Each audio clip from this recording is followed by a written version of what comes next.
भाई जब बटवा वो तो 12 वर्ष नहीं बनती कई कितना दिन रही जब कोई बिहेव नहीं करी कह रहे बुझ तो का करबो हम कहीं हम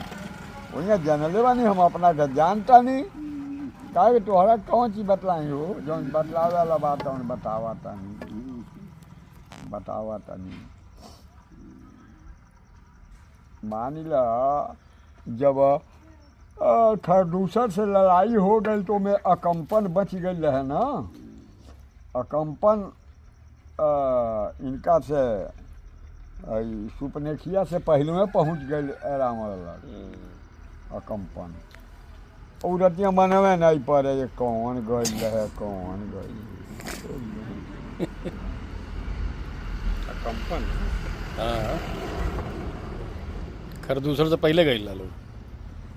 नहीं हाँ सुपनेखिया से हाँ सुपनेखिया जब झगड़ा लगौलस नाक कान कट गई हाँ तो उनकर सवाल मोहन प्यारे यही पर कैले जे पहुना मान